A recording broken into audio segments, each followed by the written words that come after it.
Hier, je partageais un enseignement avec mon frère. Selon le verset, je ne vous exhorte qu'à une seule chose, que pour Allah vous vous leviez, par deux ou individuellement, et qu'ensuite vous réfléchissiez. Le Coran n'a-t-il pas été rendu facile pour que, par lui, les doués d'intelligence s'exhortent?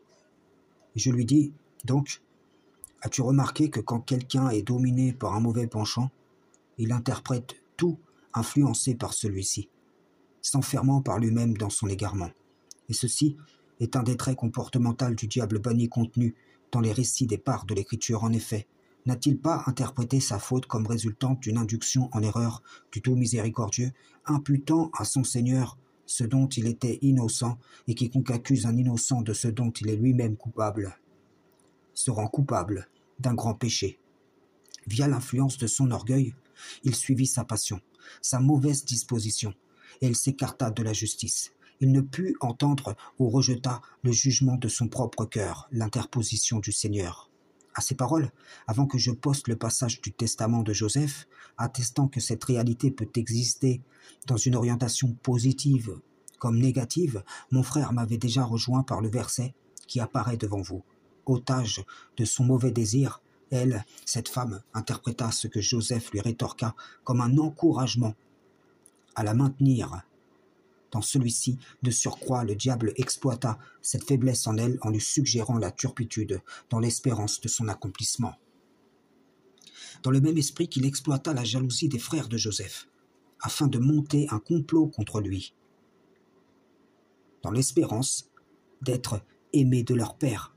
Puis mon frère me dit, c'est vrai, car le diable dominé a interprété le délai d'Allah comme une opportunité lui étant donnée afin de lancer une conjecture contre l'homme et la rendre vraie. Il s'est donc induit en erreur lui-même.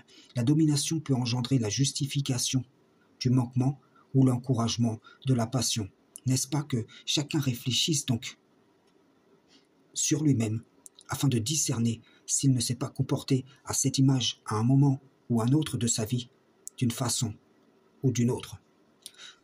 Poussant le raisonnement, mon frère me dit, si le diable avait eu la lecture inverse, si il avait remplacé l'orgueil par l'humilité, il aurait pu obtenir un délai pour se repentir et être pardonné, ce qui indique que l'inclinaison du cœur du départ est déterminante pour tout ce qui va suivre. Oui, il y a certains penchants qui sont au départ de vos orientations de vie et qui, au bout du chemin, vont rendre vaines toutes vos œuvres. Comme aucune des accusations justifiées du diable envers l'homme ne permettra de le sauver au jour dernier.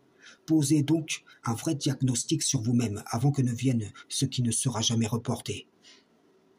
Quand on vous dit « ne suivez pas les voies des idéologies sunnites, chiites et ainsi de suite », ne mangez pas à la table des coranistes.